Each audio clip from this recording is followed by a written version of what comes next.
Hi, everybody, and welcome back for Chapter 5 of A History of Murder. Today, I'm going to be reading from the ebook version. It's just easier to do on camera, but I did want to remind you that the paperbacks are available on Amazon if you are interested in reading the actual paperback book. And then the ebooks are available on all major retailers. If you'd like to read on Nook, Kindle, Kobo, Smashwords, Scribd, you can find it just about anywhere. And I'm really excited to announce that if you are somebody who likes the serialized version of stories, it's also available on the Scream app. So just something to keep in mind. I'll link everything down below, and don't forget to subscribe so you get told every time I get a new chapter out. So let's get started. Chapter 5, It Gave Me the Chills. I was busy trying to come up with whatever witty retort I should have used on Blake when I heard a series of shouts and shuffles coming from the foyer. I ran out of the kitchen and down the hall to find Officer Porter escorting Grandma Lily toward the front door. "What's going on?" I cried. "We're going to the police station," the female officer said. "Why?" "She has no alibi. The victim, who also happens to be her boyfriend, was found on her premises with incriminating evidence, and now she's not cooperating with my questions. I have no choice." Officer Porter had a grip on my grandma's upper arm. "I'm going to request a polygraph." "Please, I'm telling the truth," Grandma explained. "I simply don't know the answers to your questions." "You've got to believe her," I cried. "She had nothing to do with this." Officer Porter studied us, a look of distrust in her eyes. "You two know more than you're saying, and I'm going to get to the bottom of this at the station." My continued pleas to let Grandma Lily remain at home fell on deaf ears. Officer Porter was taking her in whether I liked it or not. I couldn't help but feel that this was all my fault. If I wasn't here, would Christy's kid sister be harassing my sweet, innocent grandmother? I doubted it. Surely any suspicion they had of her involvement was only multiplied by my presence and unfortunate history.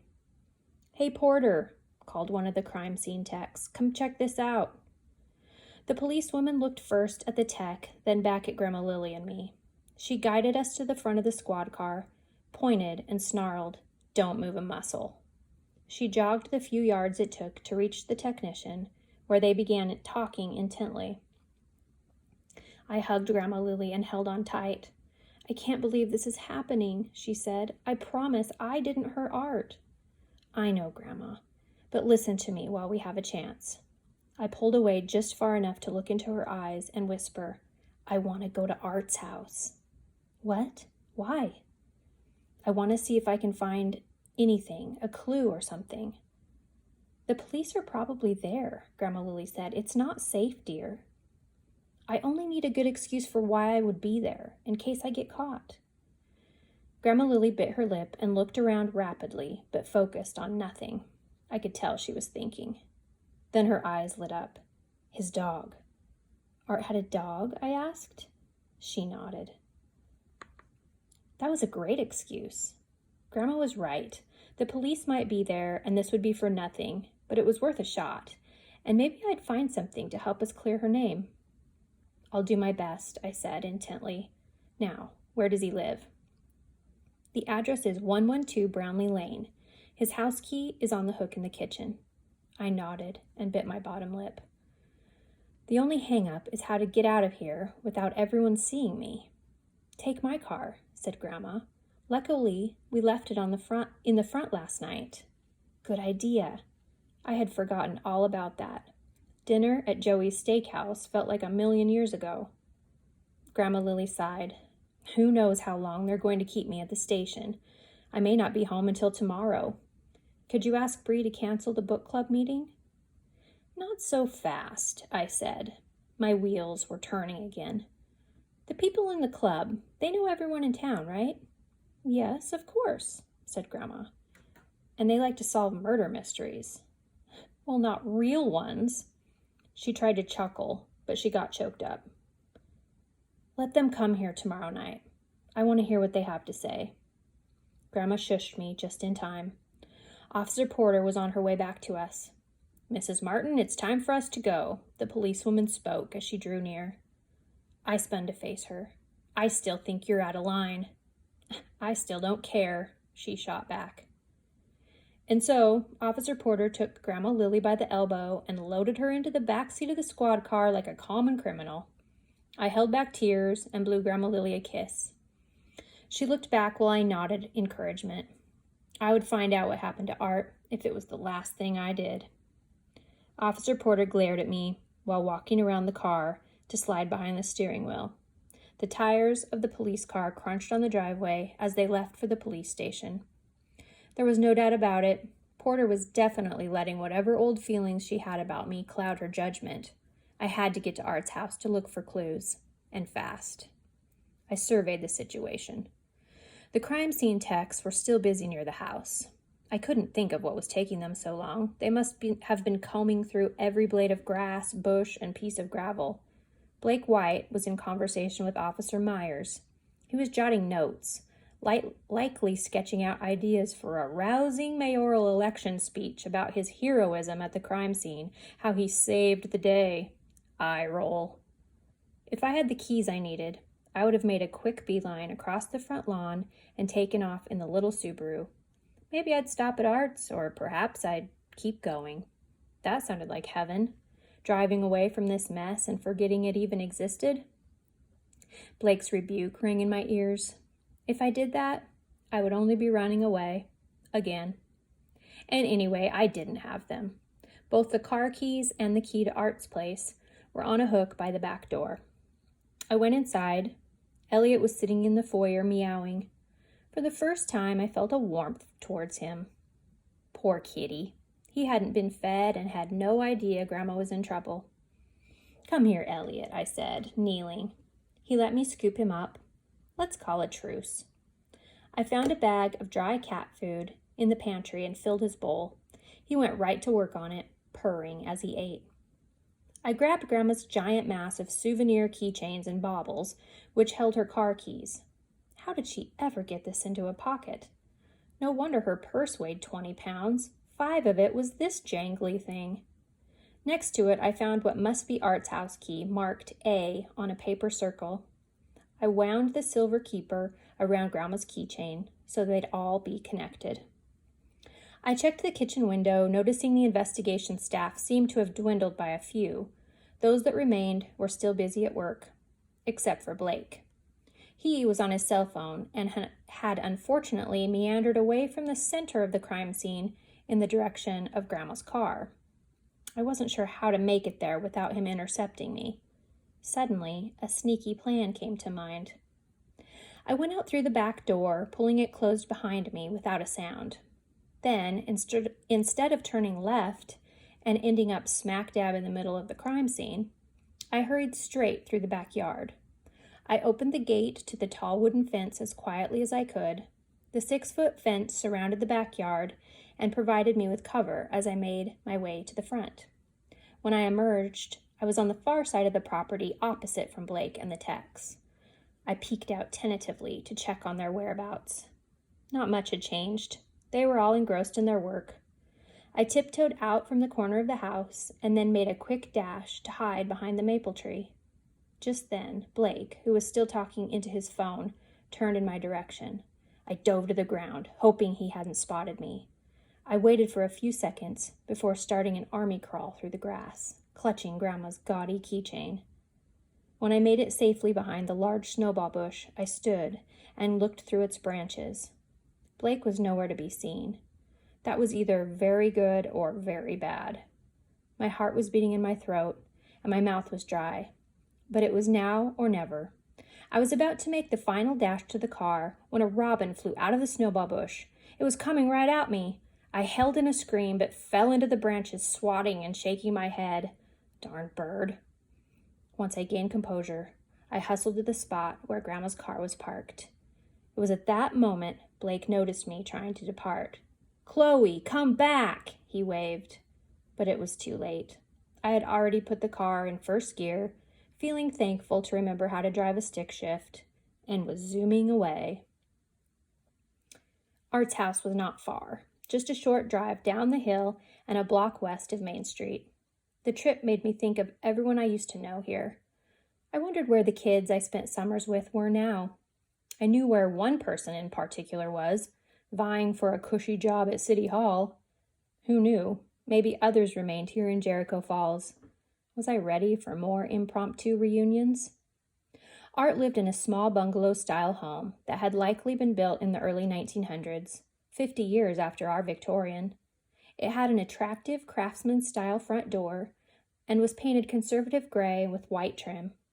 This made it stand out, as many of Art's neighbors had taken up the trend of painting their homes in multiple vibrant colors. The bright, creative decor gave this part of town, which was sometimes taken for granted compared to the hilltop mansions, its own popularity with tourists. As I pulled up, I was surprised to find the house quiet. I had expected at least one police officer to be posted, or maybe several combing the residence for clues, but I seemed to be alone. Perhaps they'd already come and gone, taking Art's dog to the shelter. I wouldn't know until I had a look around. I parked against the curb and turned off the ignition. The neighborhood was still. I held Grandma's keys close to avoid as much jingle-jangling as possible, and walked up the short sidewalk to Art's front door. There weren't any notices or police tape. That was a good sign. I didn't see any lights on inside, but I still knocked. No answer. I looked around the area one last time before turning the key. I pushed the door open, calling, "Yoo-hoo, anybody here?" I was met with silence. Closing the door behind me, I expected Art's dog to come running, maybe let out a bark or two at my intrusion, but the house stayed quiet. With heavy blinds drawn, the room was nearly pitch black. I went to the window flanking the front door to draw back the thick fabric. My eyes slowly began to adjust, so I could make out the layout of the room. A recliner and a couch, a rocking chair, mostly empty bookshelves.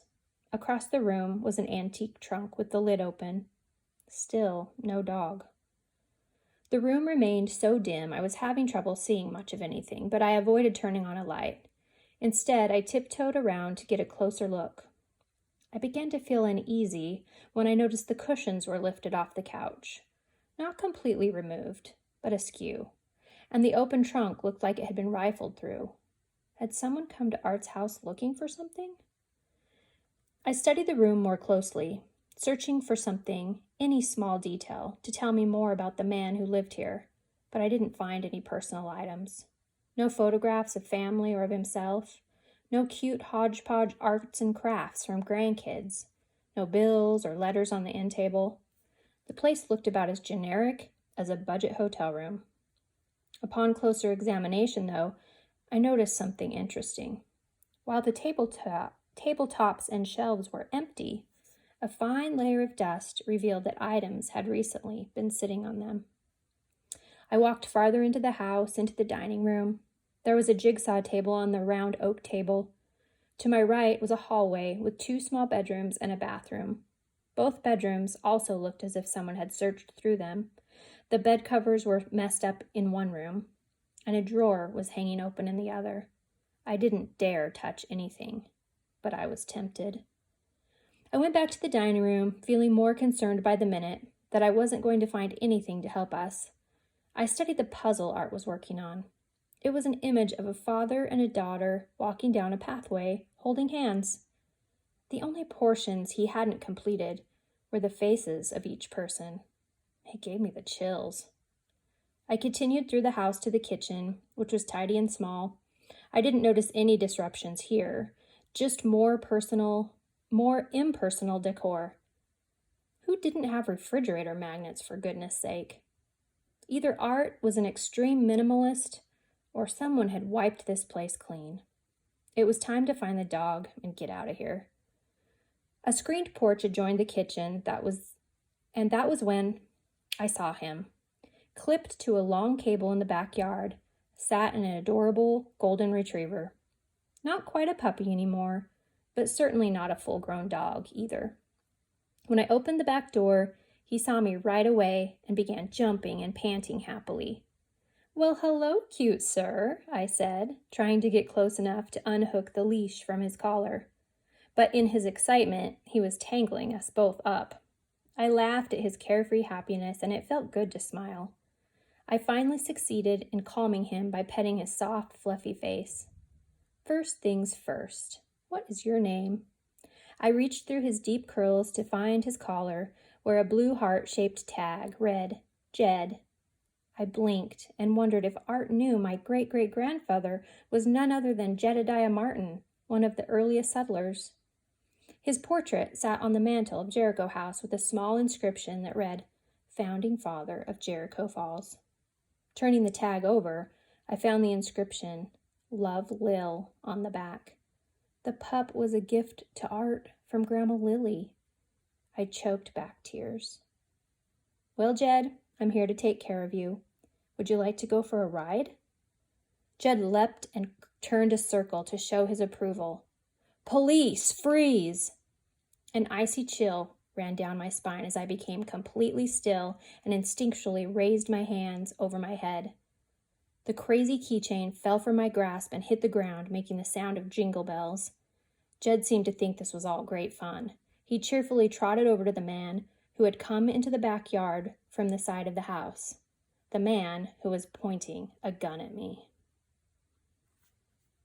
All right, that does it for Chapter 5 of A History of Murder. I hope you're enjoying this read aloud that I'm doing. Feel free to subscribe, like I said, so that you'll get notifications every time I upload a chapter. And if you're just dying to see what happens, go to Amazon or your favorite ebook retailer and pick up your own copy. Until next time, see you guys.